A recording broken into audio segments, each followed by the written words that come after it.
Corona को लेकर के केंद्र सरकार अलर्ट है। मेडिकल ऑक्सीजन की सप्लाई सुनिश्चित करने के लिए स्वास्थ्य सचिव ने राज्यों को चिट्ठी लिख दी है। राज्यों से वेंटिलेटर और ऑक्सीजन मशीनें दुरुस्त करने को कहा है। कोविड को लेकर के केंद्र सरकार अलर्ट मोड में है।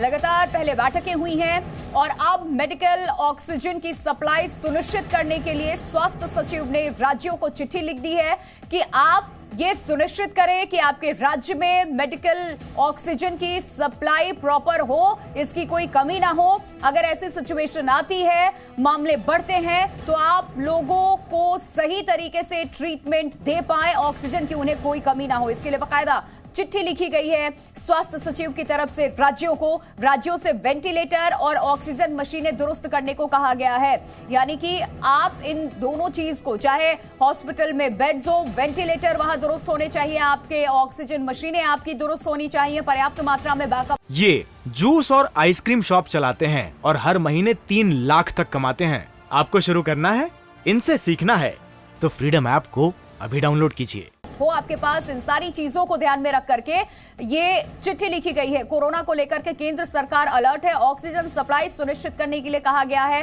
वेंटिलेटर्स को दुरुस्त रखने के लिए कहा गया है। स्वास्थ्य सचिव ने राज्यों को ये चिट्ठी लिखी है। ये बड़ी खबर, ये अपडेट इस वक्त। वेंटिलेटर, ऑक्सीजन मशीन दुरुस्त करने को कहा गया है।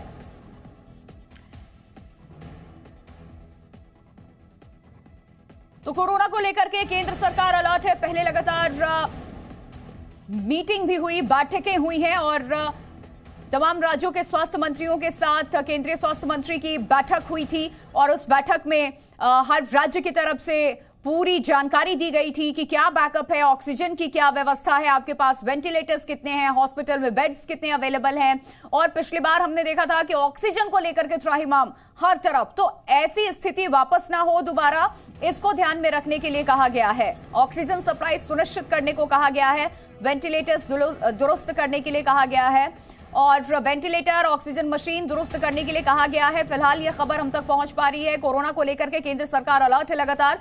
जी मीडिया संवाददाता पूजा मक्कड़ इस वक्त हमारे साथ जुड़ चुकी हैं और ज्यादा जानकारी के साथ। पूजा, आपसे जानना चाहेंगे, स्वास्थ्य सचिव ने राज्यों को जो चिट्ठी लिखी है, क्या कुछ डिटेल्स उस चिट्ठी में और है? किस तरीके से तमाम राज्यों को तैयार रहने के लिए निर्देश दिया गया है इस चिट्ठी के जरिए? बिल्कुल, देखिए, जो चिट्ठी लिखी गई है उसमें राज्य सरकारों को साफ साफ ये कहा गया है कि ऑक्सीजन प्लांट्स आपके ठीक से काम कर रहे हों, ये आप सुनिश्चित करें। साथ ही साथ ऑक्सीजन कॉन्सेंट्रेटर्स, वेंटिलेटर्स, इनकी जो स्थिति है उसकी फंक्शनैलिटी चेक कर लें कि ये मशीनें काम करने की अवस्था में हो। साथ ही साथ ये भी कहा गया है कि लिक्विड ऑक्सीजन की जो सप्लाई है उसको चेक कर लें, वो सही होनी चाहिए। ये भी कहा गया है कि पूरी जो ऑक्सीजन की व्यवस्था किसी भी राज्य में होती है वो राज्य सरकार के थ्रू चैनलाइज होनी चाहिए ताकि किसी भी अस्पताल में ऑक्सीजन की कमी ना हो। ये सारी व्यवस्थाएं अभी से दुरुस्त करने के लिए कहा गया है। हालांकि आज भारत में 201 मामले आए हैं, लेकिन चिट्ठी में यह भी लिखा गया है कि भविष्य को देखते हुए हमें तैयार रहने की जरूरत है और ये उन्हीं तैयारियों की शुरुआत है। ये भी कहा गया है राज्य सरकारों से कि इन सभी चीजों की सप्लाई को दुरुस्त करने के लिए समय समय पर मॉक ड्रिल अभी से शुरू कर दी जाए। बिल्कुल पूजा, देखिए, मंगलवार का दिन सुनिश्चित भी किया गया है कि पूरे देश भर में जो मॉक ड्रिल है वो की जाएगी। हमने देखा था पिछली बार कैसे ऑक्सीजन के लिए लोग दर बदर भटक रहे थे, सांसें लोगों की टूट रही थी। राज्य सरकारें लगातार केंद्र सरकार से भी मदद की दरकार कर रही थी। तो इस बार क्योंकि केंद्र और राज्य लगातार शुरू से ही मॉनिटर कर रहे हैं, मीटिंग हो रही है, तो राज्य में कहां पर कितनी मात्रा में उनके पास बेड है, वेंटिलेटर्स हैं, कैसी मदद चाहिए उनको केंद्र से, सारी चीजें केंद्र को मुहैया कराई गई होंगी। बिल्कुल, देखिए, इस बार पहले से ये चेक किया जा रहा है सबसे पहले कि हर स्टेट में हालात क्या हैं, क्या उनके पास पहले की चीज़ों से सबक लेते हुए एडिक्वेट तादाद में वेंटिलेटर हैं, ऑक्सीजन है या नहीं है, या क्या स्थिति है, ये चेक कर लेना होगा। और उसके बाद अगर किसी राज्य को मदद की ज़रूरत होती है, हालांकि पिछली बार से सबक लेते हुए सभी ने अपना इंफ्रास्ट्रक्चर दुरुस्त किया है और अभी भारत में ऐसे हालात नहीं है, लेकिन अगर मदद की ज़रूरत पड़ती है तो पिछली बार की तरह त्राहिमाम ना मचे, लोग सड़कों पर रो ना रहे हो, ऑक्सीजन की किल्लत ना हो, इसके लिए अब केंद्र भी मदद करने के लिए तैयार है। कोरोना संक्रमण के बढ़ने की आशंका के बीच अब लोगों में वैक्सीनेशन को लेकर के जागरूकता बढ़ने लगी है। इस वक्त हम लोग लखनऊ में स्थित वैक्सीनेशन सेंटर पर हैं। आप देख सकते हैं कि ये अस्पताल में स्थित एक वैक्सीनेशन सेंटर है, जहां पर लोग अब बूस्टर डोज के लिए ज़्यादा से ज़्यादा पहुंचने लगे हैं। देख सकते हैं आप कि ये कतार यहाँ पर बूस्टर डोज के लिए खास तौर से लगी हुई है। कोवैक्सीन और इसके साथ साथ कोविशील्ड की बूस्टर डोज लगनी है लोगों को, और उसी लिए लोग यहाँ पर मौजूद हैं।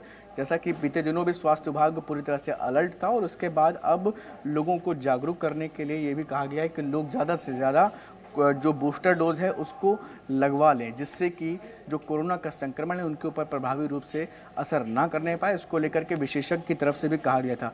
आइए कुछ लोगों से बात करते हैं। क्या बूस्टर डोज लगवाने के लिए आए? जी सर।